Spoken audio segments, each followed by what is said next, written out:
नमस्कार। श्रीमती मोहरी देवी तापड़िया कन्या महाविद्यालय जसवंतगढ़ के इस यूट्यूब चैनल पर मैं प्रवक्ता हनुमान शर्मा आप सभी का हार्दिक स्वागत अभिनंदन करता हूं। प्यारे विद्यार्थियों, बीए तृतीय वर्ष की कक्षा में हिंदी साहित्य विषय के अंतर्गत आधुनिक काव्य जो आपका प्रथम प्रश्न पत्र है। प्यारे विद्यार्थियों, हम कवि गजानन माधव मुक्ति बोध जी की कविता भूल और गलती को पढ़ रहे हैं विगत वीडियो से। तो आज हम इस कविता को पूर्ण करने वाले हैं। प्यारे विद्यार्थियों, ये कविता भूल और गलती चांद का मुँह टेढ़ा काव्य संग्रह से संकलित है।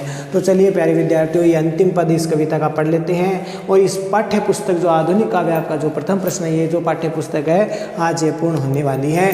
चलिए प्यारे विद्यार्थियों, अब हम देखते हैं ये अंतिम पद भूल और गलती कविता का, जो कि चांद का मुँह टेढ़ा काव्य संग्रह में संकलित है। गजानन माधव मुक्ति बोध इस कविता में, इस कविता का जो मूल भाव है कि जो हमारे भीतर का जो इंसान है, सत्य स्वरूप जो इंसान है, जो स्वाभिमानी व्यक्ति है, वह भूल और गलती रूपी सुल्तान के उस प्रशासक वर्ग, जो भ्रष्ट प्रशासक वर्ग है, उसके दरबार में किस प्रकार से अपनी सच्चाई को व्यक्त करता है और वहाँ से भाग करके वहाँ से शक्ति को एकत्रित करने जाता है। चलिए प्यारे विद्यार्थियों, अब हम इसको देखते हैं। इतने में हमी में से अजीब करा सा कोई निकल भागा, बड़े दरबार आम में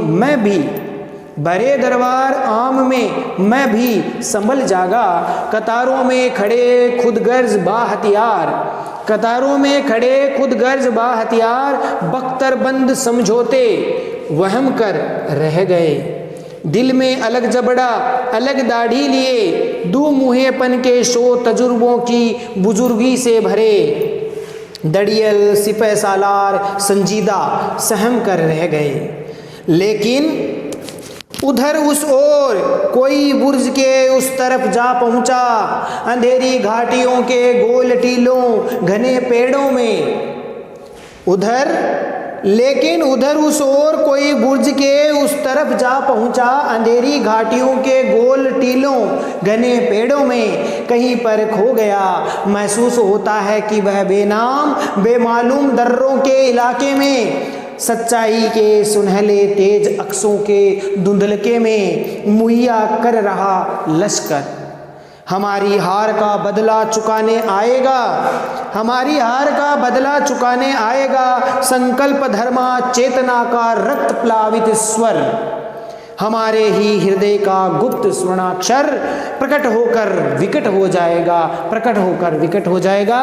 प्यारे विद्यार्थियों, इस पद में गजानन माधव मुक्ति बोध जी की जो मार्क्सवादी विचारधारा है, जो साम्यवादी मार्क्सवादी विचारधारा है, उसके तहत जो उच्च वर्ग है, पूंजीपति वर्ग या शासक वर्ग है, वो किस प्रकार से जो अपने शासन का दुरुपयोग करता है और हमारे समाज के लोगों को जो शासक वर्ग है वो किस प्रकार से क्रूरता और हिंसकता का जो है हमेशा शासन करता है। तो उसके ऊपर किस प्रकार से एक ईमान जो यहाँ पर व्यक्ति है, ईमान जिसको माना है यहाँ पर एक क्रांतिकारी व्यक्ति के रूप में, वो किस प्रकार से इस भ्रष्ट आचरण वाले इस भूल और गलती रूपी जो सुल्तान के दरबार में वो किस प्रकार से भागता है और भाग करके अपनी शक्ति को एकत्रित करने में और फिर संकल्पित होकर के उनका विरोध करता है। इस ऐसे प्रशासक वर्ग का विरोध वो करता है। तो मार्क्सवादी विचारधारा यहाँ पर व्यक्त हुई है। तो प्यारे विद्यार्थियों, प्रसंग में आपको लिखना है प्रस्तुत पद्यांश कवि गजानन माधव मुक्ति बोध जी की कविता भूल गलती कविता से उद्धृत है, जो कि इनके काव्य संग्रह चांद का मुँह टेढ़ा में संकलित है। कवि यहाँ पर कहता है कि एक और तो जो उस भूल और गलती रूपी सुल्तान के दरबार में मौका परस्त लोग हैं, समझौता परस्त लोग हैं, स्वार्थी लोग हैं, तो दूसरी ओर जो सुल्तान की हाँ में हाँ मिलाते हैं। तो कवि यहाँ पर कहते हैं कि एक और तो समझौता परस्त लोग हैं, जो स्वार्थी है, मतलबी है, मतलब परस्त लोग हैं, जो कि सुल्तान की हाँ में हाँ मिलाते हैं। ऐसे भ्रष्ट प्रशासकों के दरबार में रहते हैं, प्रशासक के हाँ में हाँ मिलाते हैं, उनकी गलत बातों में भी उनका साथ देते हैं। और दूसरी तरफ एक ऐसा क्रांति पुरुष है जो ईमानदार है, जो स्वाभिमानी है, ऐसा क्रांति पुरुष है जो रक्त धर्मी है, यानी उसके रक्त में क्रांति का स्वर जो है व्यक्त हो रहा है। ऐसे रक्त धर्मी और संकल्प धर्मी जो संकल्प करता है ऐसे प्रशासक वर्ग को जड़ से उखाड़ डालने के लिए, तो ऐसे रक्त धर्मी और संकल्प धर्मी चेतना का प्रतीक है। तो एक और तो यहाँ पर जो जो समझौते प्रस्त जो लोग हैं जो सुल्तान की हाँ में हाँ मिलाते हैं, तो दूसरी ओर एक ऐसे व्यक्ति का भी, ऐसे क्रांतिकारी पुरुष का भाव प्रतीक स्वरूप में व्यक्त हुआ है जो कि संकल्प धर्मी है, रक्त धर्मी है, संकल्प धर्मी है और रक्त धर्मी है, उसका प्रतीक है, जो कि उस भूल और गलती रूपी सुल्तान के दरबार में सबके सामने वहाँ से भाग जाता है, निडर होकर के स्वाभिमानिता के साथ में वहाँ से भाग जाता है और कोई कुछ नहीं कर पाता। अर्थात क्रांति करने के लिए वो शक्ति एकत्रित करता है और उस स्वाभिमानी व्यक्ति को यूँ उस भूल और गलती रूपी शहंशाह या सुल्तान के दरबार में यूँ इस प्रकार से भागते हुए देखते रहते हैं, लेकिन कोई कुछ नहीं कर पाता। उसी का काव्यात्मक शिल्प रूप में यहाँ पर प्रस्तुत किया गया है। इतने में हमी में से, तो यहाँ पर गलती, भूल और गलती क्या है? शासक है, प्रशासक वर्ग है, भ्रष्ट जो शासक वर्ग है उसको कहा है, और जो विद्रोह है वो उस क्रांति पुरुष या ईमान व्यक्ति को कहा गया है। तो इतने में हमी में से अजीब करा सा कोई निकल भागा, बड़े दरबार आम में मैं भी संभल जागा। देखिए प्यारे विद्यार्थियों, इतने में यानी कवि यहाँ पर कह रहे हैं कि हमारे में से, हमारे समाज में से, हमी में से यानी हमारे समाज में से कोई अचानक से उस भ्रष्ट आचरण वाले उस प्रशासक वर्ग का या भूल और गलती रूपी सुल्तान के उस आम दरबार में से अचानक दर्द भरी अजीब कराह सा कोई निकल भागा, यानी अजीब सी कराह सी, वेदना सी, कराह का मतलब वेदना, कष्ट पाना। तो इस प्रकार से अचानक से दर्द भरी कराह लेकर के वह स्वाभिमानी व्यक्तित्व के साथ में वहाँ से वह भाग खड़ा होता है। अब यहाँ पर कराह क्या है? वो मनुष्यता की, इंसानियत की कराह है। वो वेदना क्या है? पीड़ा किसकी है? जो शोषण की पीड़ा या कराह को लेकर के वह वहाँ से भागता है, बड़े स्वाभिमानी के साथ में भागता है। और वह वास्तव में भागने वाला कोई और नहीं है, वह क्रांति पुरुष है। वह वहाँ के आम दरबार से, भूल और गलती रूपी सुल्तान के आम दरबार से भागने वाला व्यक्ति कौन है? वह ईमान रूपी जो क्रांति पुरुष है वह है। और वह इस प्रकार से वहाँ पर इस गजानन माधव मुक्तिबोध ने ऐसे क्रांति पुरुष को अपनी कविता में रक्त स्नाता पुरुष भी कहा है, जो रक्त से स्नान करता है। कैसे रक्त से? क्रांति के रक्त से, जिसमें चेतना का स्वर हो, जिसमें स्वाभिमानिता का स्वर हो, जिसमें कुछ सत्ता को बदलने का सामर्थ्य हो, जो इस प्रकार के भ्रष्ट सत्ता का विरोध करता है, विद्रोह करता है, ऐसे यहाँ उसका प्रतीक है।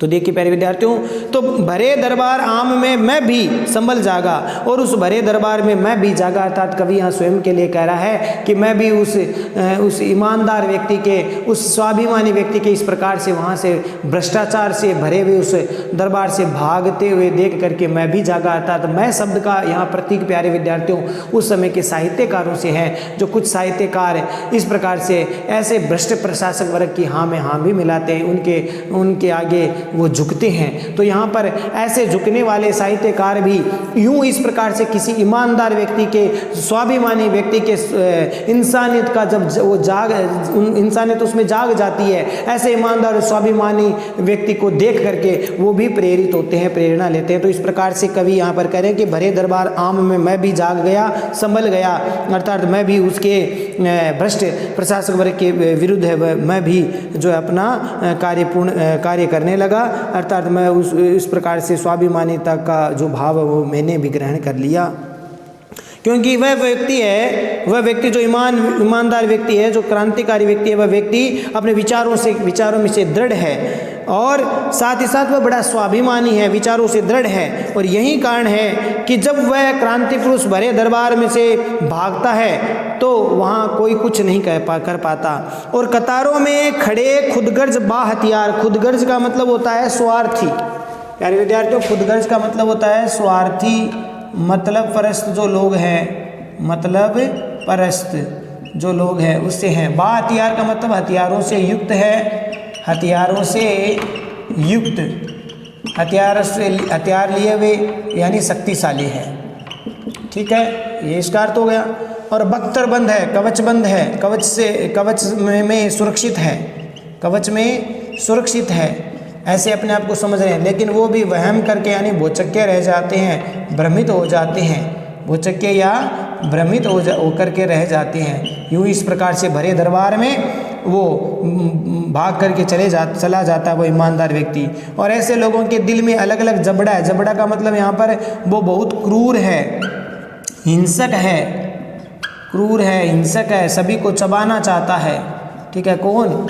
ये जो भूल और गलती रूपी जो सुल्तान है वह, और उसकी हाँ में हाँ मिलाने वाले लोग हैं, बड़े क्रूर है, उनके दिल बड़े क्रूर है, हिंसक है, उनके दिलों में अलग जबड़ा है और अलग दाढ़ी है। अलग दाढ़ी का मतलब है, दाढ़ी का मतलब यहाँ पर कपटी है या फिर होशियार है या चालाक है, उसके रूप में आया है। यहाँ पर चालाकी करने वाले लोग हैं ये जो इस शहंशाह के दरबार में रहते हैं, वो बड़े कपटी यहाँ की हाँ में हाँ मिलाते रहते हैं, बड़े स्वार्थी मौकाप्रस्त लोग हैं और उनके हृदय बड़े मेले हैं, कपटी है, और उनके जबड़े, उनके हृदय दिल में अलग जबड़ा अर्थात बड़े क्रूर हिंसक वैसी है एक तरह से। और ऐसे लोगों के हृदय भी बड़े, हृदय में दाढ़ी है अर्थात बड़े चालाक है। जैसे पेट में दाढ़ी होना ये मुहावरा है, तो इस प्रकार से बड़े चालाकी से युक्त हैं। दो मुँहेपन का मतलब होता है दो गले वाले, दो मुंह वाले, जो करते कुछ कहते कुछ करते कुछ है। सो तजुर्बे का मतलब होता है अनुभव। बुजुर्गी माने बुजुर्ग है ये। और दड़ियल माने दाढ़ी युक्त है, दाढ़ी युक्त है तो बुजुर्ग है। दाढ़ी सफ़ेद दाढ़ी है इनके अर्थात बहुत अनुभवी है। सिपह सालार है, सेना नायक है, सेना नायक जो बड़े अनुभवी है, संजीदा है, गंभीर है। संजीदा का अर्थ होता है गंभीर, सहम कर रह जाते हैं, भ्रमित होकर के, डर कर के रह जाते हैं, कुछ नहीं कर पाते। और कोई बुर्ज में, उस बुर्ज में, उस दरबार में, गोल दरबार के उस बुर्ज में जा कर के अलग पहुंच गए, अंधेरी घाटियों में, अलग दर्रों में, पहाड़ी इलाकों में, पहाड़ियों में वह पहुंच जाता है वह व्यक्ति। देखते हैं आगे अर्थ में इसको बताएंगे। गोल टीलों में, घने पेड़ों में कहीं खो गया है, बेनाम बेमालूम दर्रों में, पहाड़ों पर, घाटियों में, वह कहीं इस इलाके में, उस क्षेत्र में पहुंच जाता है। सच्चाई का सुनहले माने सुनहरा जो तेज है, प्रकाश है, उसके अक्ष में, उसकी छवि प्रतिबिंब में धुंधलके में, धुंधल का माने धुंधला रंग का, धुंधला स्पष्ट उस अंधेरे में, अंधकार में भी मुहैया करवा रहा है, यानी बना रहा है क्या? लश्कर, सेना या क्रांति की फौज बना रहा है, तैयार कर रहा है, मुहैया कर रहा है, तैयार कर रहा है। ठीक है, मुहैया माने तैयार करवाना, बनाना। और हमारी आर का बदला चुकाने आ रहा है। संकल्प धर्म, व संकल्प से, अपने संकल्प से युक्त है, अपने संकल्प के धर्म को मानने वाला, चेतना से युक्त, रक्त प्लावित में रक्त से भरा हुआ स्वर है उसका, अर्थात क्रांति का स्वर है। रक्त प्लावित का मतलब होता है क्रांति का स्वर उससे युक्त है, क्रांति के स्वर से वह युक्त है। और उसके हृदय में हमारे गुप्त श्रवणाक्षर है, वहीं हमारे हृदय में सुनहरे सोने के अक्षर हैं। वो गुप्त सोने के अक्षर के समान हमारे भीतर ही विराजमान है, वह इंसानियत के रूप में। और वह प्रकट होकर विकट हो जाता है, भयानक हो जाता है, भयंकर हो जाता है। विकट माने भयानक, प्रकट होकर के सामने प्रकट होकर। अब इसका अर्थ हम देखते हैं, शुरू से देखिए प्यारे विद्यार्थियों कि इतने में हमी में से अजीब करा सा कोई निकल भागा। कवि यहाँ पर कह रहे हैं कि हमारे ही समाज में से कोई किसी के उस भ्रष्ट आम जो दरबार था, उस प्रशासक वर्ग का, जो भूल और गलती रूपी सुल्तान का जो आम दरबार था, जो पूर्णतः भ्रष्ट आचरण वाला था, ऐसे प्रशासक का जो आचरण दरबार था, उसी में से किसी के हृदय में, किसी व्यक्ति के, इंसान के भीतर स्वाभिमान जागा, इंसानियत जागी, और वह उस प्रशासक को, उस सत्ता को मिटाना चाहता है, ऐसे भ्रष्ट आचरण वाली सत्ता को मिटाना चाहता है। वह इस प्रकार से कटिबद्ध है। तो इसी प्रकार से हम ही में से, हमारे समाज में से कोई एक ऐसा व्यक्ति है जो अचानक दर्द भरी कराह लेकर बड़ी स्वाभिमानिता के साथ में उस आम दरबार से भाग खड़ा होता है। और वह जो अजीब करा है वो हमारे मनुष्य की, हमारे जो शोषित वर्ग की जो पीड़ा है उसको लेकर के भागा, और वह बड़ी स्वाभिमानिता के साथ, यानी वह जो पीड़ा है वह क्रांतिकारी स्वयं महसूस कर रहा है। जो लोग उस प्रशासक वर्ग की, उस भ्रष्ट आचरण वाले जो शासकों की द्वारा लोगों को दी जा रही है, ऐसी पीड़ा को वह स्वयं महसूस करता हुआ, उस पीड़ा को लेकर के वह बड़े स्वाभिमानी के साथ में वह आम दरबार से भाग जाता है, वह भूल और गलती रूपी सुल्तान के दरबार से भाग जाता है। भरे दरबार आम में मैं भी संभल जाता हूँ, इस प्रकार से उस भरे आम दरबार में मैं भी यानी साहित्यकार स्वयं भी जाग जाता है, संभल जाता है। तार समस्त साहित्यकार जो भी ऐसे प्रशासक वर्ग की हाँ में हाँ मिलाते हैं, जो उनके आगे समर्पित हो जाते हैं, झुक जाते हैं, उन साहित्यकारों को भी ऐसे ईमानदार व्यक्ति की स्वाभिमानिता दृढ़ता को देख करके उनके भीतर भी स्वाभिमान जाग जाता है, तो वो संभल गए हैं। कतारों में खड़े खुदगर्ज बा हथियार बख्तरबंद समझौते वहम कर रह गए हैं। और इस प्रकार से उस आम दरबार में उस भूल और गलती रूपी जो सुल्तान का जो आम दरबार है, उस दरबार की कतारों में पंक्तियों में खड़े हुए कई खुदगर्ज लोग हैं जो मतलब परस्त है, बड़े स्वार्थी है उसके दरबार में, यानी प्रशासक ऐसे भ्रष्ट प्रशासक के दरबार में रहने वाले लोग भी बड़े स्वार्थी है, मौका परस्त है, जो कि पंक्तियों में खड़े हैं। बा हथियार यानी हथियार से युक्त हैं, बड़े शक्तिशाली है। बा माने युक्त, हथियार माने शस्त्रों से, जो शस्त्रों से हथियार से युक्त है अर्थात बहुत शक्तिशाली हैं ऐसे लोग। और कतारों में खड़े खुदगर्ज बा हथियार, और ऐसे लोग कतारों में खड़े हैं, बड़े खुदगर्ज है मतलब प्रस्त लोग हैं। बख्तरबंद समझौते वहम कर रह गए हैं। जब वह इस प्रकार से वह ईमानदार क्रांति पुरुष वहाँ से भागा है, तो उस समय सब लोग अपने आप को बड़े बख्तरबंद समझ रहे थे। बख्तरबंद माने सुरक्षित समझ रहे थे, कवच से युक्त समझ रहे थे। और ऐसे समझौते, बख्तरबंद समझौते यानी उन भूल और सुधार रूपी जो सुल्तान के दरबार में रहने वाले लोग थे, वो उनकी हाँ में हाँ मिलाने वाले थे, यानी उन समझौते को मानने वाले थे, यानी उस सुल्तान के समझौते को मानने वाले, मान करके अपने आप को बख्तरबंद समझ रहे थे, यानी सुरक्षित समझ रहे थे और वहम कर रह गए। यूं इस प्रकार से क्रांति पुरुष का यूं भाग करके जाना, भाग करते जाते हुए देख करके वे सभी वहम कर रह जाते हैं, भुचक्के रह जाते हैं, भ्रमित होकर के रह जाते हैं, कोई कुछ नहीं कर पाता।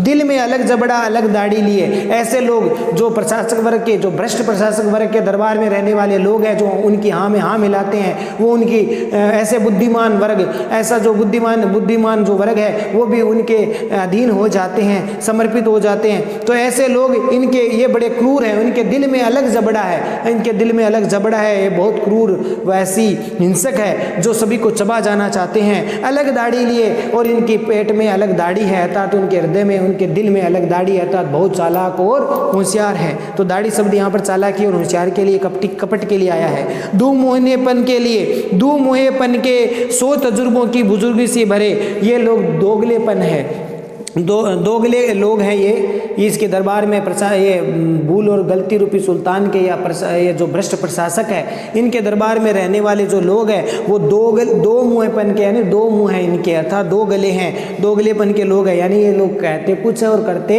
कुछ हैं। 100 तजुर्बों की बुजुर्गी से भरे और ऐसे कपट से युक्त जो लोग हैं, बड़ी बड़ी उम्र के लोग हैं, अर्थात बहुत बुजुर्ग लोग हैं, अनुभव से युक्त है, और वो इनके दरबार में हाँ मिलाते रहते हैं और उनको तरह तरह की नई नई युक्तियां बताते रहते हैं। तो 100 सैकड़ों तजुर्बों, सैकड़ों अनुभव से युक्त ऐसे बुजुर्गों से भरा हुआ दरबार है उस भूल और गलती रूपी सुल्तान का, जो बड़े ही दड़ियल सिपह सालार और उनके सेना नायक बड़े दड़ियल है, दड़ियल माने बड़े दाढ़ी से युक्त, अर्थात बहुत अनुभवी, संजीदा यानी गंभीर है, फिर भी कोई कुछ नहीं कर पाता, सहम कर रह गए हैं। सब के सब उस क्रांति पुरुष को जाते हुए देखते हैं, फिर भी कोई कुछ नहीं बोलता, क्योंकि ईमान की शक्ति, स्वाभिमान की शक्ति इतनी अधिक है कि उसके सामने बेईमान भ्रष्ट लोग कोई कुछ नहीं कर पाता। जब ईमानदार व्यक्ति का जब ईमान जागता है, जब सच्चाई का तेज जागता है, तब उस तेज के समक्ष कोई कुछ नहीं, ऐसे बेईमान भ्रष्ट लोग कोई कुछ नहीं बोलते, भले ही चाहे कितने ही उसके पास अनुभव हो, कितने ही तजुर्बे हो, कितने ही वो क्रूर हो, फिर भी वो कोई कुछ नहीं बोल पाता है। फिर देखिए, लेकिन उधर उस ओर कोई बुर्ज के उस तरफ जा पहुंचा है, लेकिन इसी बीच कोई एक और तो ये सब चीज़ें चल रही है, तो दूसरी ओर कोई बुर्ज के पास में जाकर के कोई व्यक्ति, वो क्रांतिकारी जो व्यक्ति है, जो ईमानदार व्यक्ति है, ईमान से युक्त जो व्यक्ति है, क्रांतिकारी व्यक्ति, वह अंधेरी घाटियों के गोल टीलों के बीच में जाकर कहीं खोस आ जाता है। लेकिन उधर उस ओर कोई बुर्ज के उस तरफ जा पहुंचा, अंधेरी घाटियों के गोल टीलों, घने पेड़ों में कहीं पर खो गया। महसूस होता है कि वह बेनाम बेमालूम दर्रों के इलाके में सच्चाई के सुनहले तेज अक्षों के धुंधलके में। अर्थात यहाँ पर प्यारे विद्यार्थियों, वह जो क्रांतिकारी पुरुष है जो आम दरबार से भाग करके स्वाभिमानिता के साथ वह वहाँ से भाग खड़ा हुआ है, वह कहीं दूर पहाड़ी पर जाता है, घाटियों अंधेरी घाटियों के गोल गुंबदों में, गोल टीलों के पास में, घने पेड़ों के बीच में कहीं खो सा जाता है, अर्थात गायब सा हो जाता है। क्यों गायब हुआ है? वह गायब इसीलिए हुआ है कि वह अपने जैसे और लोगों को भी एकत्रित करना चाहता है, क्रांति की शक्ति को अर्जित करना चाहता है। वह शक्तिशाली लोगों को, क्रांति से युक्त जो शक्ति है उसको एकत्रित करना चाहता है। तो वह अंधेरी घाटियों के गोल टीलों, घने पेड़ों में कहीं पर खो गया है। वह व्यक्ति महसूस होता है, ऐसा लगता है कि वह बेनाम बेमालूम दर्रों के इलामे, वो बेमालूम यानी उसका किसी को पता नहीं है, ऐसी दर्रों यानी पहाड़ियों के बीच में क्षेत्र में जाकर के, इलाके यानी क्षेत्र में जाकर के वह सच्चाई का सुनहला तेज इकट्ठा करना चाहता है। वह सच्चाई के सुनहरे तेज के अक्षों के धुंधलके में, यानी सच्चाई के सुनहरे तेज के उसे, भले ही चाहे वह सच्चाई का थोड़ा सा ही प्रकाश क्यों न हो, उसका अक्ष भले ही धुंधला ही क्यों न हो, फिर भी वह उसमें अपनी क्रांति के जो शक्ति है, अपनी क्रांतिकारी शक्ति को इकट्ठा करना चाहता है। इसी कारण से वह सच्चाई के सुनहरे उस तेज को लेकर धुंधलके में भी अर्थात घाटियों में भी चुपचाप लश्कर तैयार करता है। मुहैया कर रहा लश्कर यानी फौज, सेना, क्रांति की जो सेना या फौज है वो तैयार कर रहा है, वो अपने जैसे क्रांतिकारियों को तैयार करता है। तो इसी प्रकार से जो क्रांतिकारी हमारे लोग हुआ करते थे वो यूं ही इस प्रकार से भूमिगत होकर के अपनी क्रांतिकारी गतिविधियां करते थे। तो इसी प्रकार का यह भाव यहाँ व्यक्त हुआ है कि वह उस सत्ता को उखाड़ने के लिए, उलटने के लिए, उसको पता है कि ऐसे व्यक्ति को अनुभव हो रहा है, वह महसूस कर रहा है।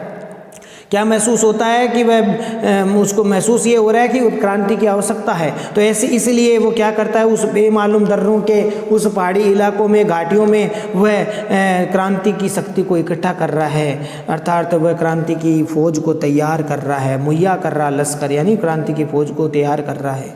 फिर देखिए प्यारे विद्यार्थियों, क्योंकि जब हमारी हार का बदला चुकाने आएगा, अर्थात जब जब भी ऐसा ईमान जब जब लांछित होता है, कलंकित करने की कोशिश की जाती है, ईमान को, सत्य को, स्वाभिमानी व्यक्ति का जब अपमान किया जाता है, तब वह अपनी हार का बदला लेने के लिए, मनुष्यता को बचाने के लिए फिर से उस अपने संकल्प के साथ में युक्त, संकल्प के से युक्त होकर के वह क्रांति पुरुष बन जाता है और वह फिर वो अपनी हार का बदला लेने के लिए फिर से आता है, समाज में आता है। तो इस प्रकार का यहाँ पर भाव व्यक्त हुआ है कि जब जब भी उनको अपमानित किया जाता है तब हार का बदला चुकाने के लिए बड़े संकल्प धर्मा चेतना का सख्त प्लावित स्वर यानी बड़े संकल्प, अपने संकल्प धर्म का पूर्णतः से पालन करते हुए चेतना के साथ रक्त प्लावित यानी क्रांति का स्वर, रक्त से युक्त यानी उसके रोम रोम में, रक्त रक्त के नस नस में, नस नाड़ियों में क्रांति का स्वर है वो भर जाता है। और ऐसे रक्त से भरे हुए अर्थात क्रांति के स्वर से भरे हुए अपने संकल्प धर्म की चेतना को जगाते हुए वह हमारे ही हृदय का गुप्त श्रवणाक्षर है। कभी यहाँ पर कह रहे हैं कि ऐसा व्यक्ति हमारे भीतर ही है, हमारे हृदय के भीतर वो गुप्त श्रवणाक्षर वो कर देता है, अर्थात हमारे भीतर स्वाभिमानता का भाव जागृत कर देता है, सारे समाज को चौंका देता है। क्योंकि जब वह प्रकट होकर विकट हो जाएगा, अर्थात ऐसे क्रांतिकारी पुरुष जो जब उनकी शक्ति इस प्रकार से प्रकट हो जाती है, समाज के सामने आती है, तब बड़ी भयानक स्थिति हो जाती है, विकट हो जाएगा, तब सारे समाज को चौंका देगा। वास्तव में वह कोई और नहीं है, वह हमारे मनुष्य के भीतर में, हृदय में विराजमान है, अर्थात वह इंसानियत के रूप में। यहाँ पर भीतर विराजने का मतलब वो स्वर्णाक्षर क्या है, हमारे भीतर की सच्चाई का, हमारे भीतर के स्वाभिमान, हमारे भीतर की इंसानियत का प्रतीक है। वह इंसानियत को जगा देगा, वह हमारे भीतर की सच्चाई को जगाने वाला है। तो ऐसे वो अदम में जिजीविसा की चेतना है। तो इस प्रकार से यहाँ पर यह भाव व्यक्त हुआ है प्यारे विद्यार्थियों। वह क्रांतिकारी व्यक्ति वो सत्ता को बदलने के लिए, ऐसे भ्रष्ट प्रशासन को बदलने के लिए अपनी पुरजोर कोशिश करता है और अपनी ऐसे ही अंधेरी घाटियों के भीतर वह अपनी क्रांति की फौज को तैयार करता है। और फिर वह जब आता है तो अपने संकल्प धर्म के साथ, चेतना स्वर के साथ फिर उनका वो बदला लेता है। ऐसे प्रशासक उसकी तख्त को, उससे सत्ता को वो बदल देता है। तो इसी प्रकार से हम मनुष्य में भी वो हृदय में विराजमान है, ऐसा क्रांति का स्वर हमारे भीतर भी विराजमान है, वो सच्चाई इंसानियत हमारे भीतर भी विराजमान है, चाहिए तो उसको जगाने की। तो ये बात इसमें बताने की कोशिश की है कि जब सच्चाई और ईमान जब जाग जाता है तो ऐसे प्रशासक वर्ग, ऐसे भ्रष्ट प्रशासन का नाश शीघ्र ही हो जाता है, वो उनके वक्त है वो सब टूट जाते हैं। तो ये इस प्रकार से प्यारे विद्यार्थियों ये भाव है। विशेष वाले पॉइंट में प्यारे विद्यार्थियों आपको लिखना है कि इसमें कवि ने जो क्रांति पुरुष है उसकी स्थिति का और अन्याय के विरोध में क्रांतिकारियों का या संकल्प धर्मी बन करके उठ खड़े होने की निर्भीकता का वर्णन यहाँ पर किया गया है कि भाई कोई भी अन्याय को कब तक सहन करेगा, और ऐसे प्रशासक वर्ग अगर अन्यायी है, क्रूर है, हिंसक है तो उनका हमें सामना करना ही चाहिए। उसके लिए हमें दृढ़ता के साथ, स्वाभिमानिता के साथ क्रांति करना चाहिए, निर्भीकता के साथ। तो उसमें कवि ने यहाँ पर क्रांति पुरुष की स्थिति का और अन्याय के विरोध में संकल्प धर्मी बन करके उठ खड़े होने की निर्भीकता के साथ प्रस्तुति किया है। और कवि ने यहाँ पर यह भी संकेत किया है कि जब तक भूल और गलती रूपी जो सुल्तान है वो बन करके बैठी रहेगी हमारे भीतर, जब तक भूल गलती सुल्तान बन करके बैठी रहेगी तब तक कुछ लोग समझौता परस्त रहेंगे, अर्थात उसकी हाँ में हाँ मिलाते रहेंगे, उसके आगे झुकते रहेंगे, उसकी हाँ में हाँ मिलाते रहेंगे। किंतु जब ईमान और सच्चाई उसे बहुत समय तक सहन नहीं कर सकती, लेकिन जो सच्चा होगा, जो ईमानदार होगा, तो ईमान और सच्चाई उसको यूं इस प्रकार से स्वीकार नहीं करेगी, सहन नहीं कर सकती। इसके लिए क्रांति की आवश्यकता होती है, क्रांति की आवश्यकता होती है। और उसी क्रांति का आह्वान यहाँ पर किया गया है, इस कविता में उसी क्रांति का आह्वान यहाँ पर किया गया है। भूल गलती एक प्रतीकात्मक चित्रण है। प्यारे विद्यार्थियों, भूल और गलती क्या है? प्रशासक वर्ग का या शासन वर्ग का चित्रण यहाँ पर किया गया है। वो किस प्रकार से भूल गलती करते रहते हैं और अपने स्वभाव में भूल और गलती हमेशा के लिए बना लेते हैं और बड़े क्रूर और कठोर हो जाते हैं, कोई भी कार्य ठीक प्रकार से नहीं करते और जनता का शोषण करते हैं। तो ये भूल और गलती प्रतीकात्मक चित्रण है। शब्दावली तत्सम तद्भव है, उर्दू मिश्रित शब्दावली का प्रयोग किया गया है। तो प्यारे विद्यार्थियों, आशा करता हूँ ये भूल और गलती का ये पद आपको समझ में आ गया होगा। यहाँ पर क्रांति का भाव यहाँ पर व्यक्त हुआ है। प्यारे विद्यार्थियों, किसी भी व्यक्ति समाज में अन्याय और अत्याचार जब बढ़ जाता है, ऐसे पूंजीपति उच्च वर्ग या प्रशासक वर्ग जब भी अन्याय करते हैं तब कोई न कोई सहन करने में ही समाज में से कोई न कोई ऐसा व्यक्ति जरूर निकलता है जिसके मन में ईमान हो, जिसके मन में स्वाभिमान हो, और वह व्यक्ति जब स्वाभिमानिता के साथ इनके आगे खड़ा हो जाता है तो भी ये लोग उनकी सत्ताएं डगमगाने लग जाती है और इनके पीछे सब हो जाते हैं। यानी ऐसा क्रांतिकारी व्यक्ति एक भी हो जाए तो उनके पीछे फिर तो सब जागृत, फिर तो सबके मन में स्वाभिमान जाग जाता है, और जब वे एकत्रित हो जाते हैं तब इनकी सत्ताएं, इनके तख्त पलटते टाइम समय नहीं लगता। अर्थात फिर ये लोग, इनकी सत्ता, ऐसे लोग बड़े डरपोक होते हैं, उनकी सत्ता जो है ज़्यादा समय तक नहीं रह पाती। लेकिन दुख की बात यह है कि कई बुद्धि वर्ग भी जो है इनकी सत्ता में हाँ मिलाते रहते हैं। ये लोग प्रशासक वर्ग, ऐसे बुद्धिमान लोगों की बुद्धि का खरीद लेते हैं और वे ही बुद्धिमान लोग उनकी अन्यायपूर्ण अनीतियों में साथ देते हैं। तो इस प्रकार से ये विडंबना है कि ऐसे लोग, ऐसे बुद्धिमान वर्ग भी ऐसे अनीति करने वाले लोगों की हाँ में हाँ भरते हैं, उनके आगे समर्पित हो जाते हैं, उनके गुलाम बन जाते हैं, उनके अधीन बन जाते हैं। तो ये यहाँ पर भाव व्यक्त हुआ है। और क्रांतिकारी जो पुरुष है वह व्यक्ति ईमान और सच्चाई का प्रतीक यहाँ पर है। जब ईमान और सच्चाई का जब तेज आता है तो उस तेज के आगे इस प्रकार से भ्रष्टाचार का जो अंधकार है वो नाश हो जाता है। उसी की क्रांति का यहाँ पर आह्वान किया गया है। तो प्यारे विद्यार्थियों, आशा करता हूँ ये आपको समझ में आ गया होगा और आप आगे इसको ठीक प्रकार से पढ़ना है आपको।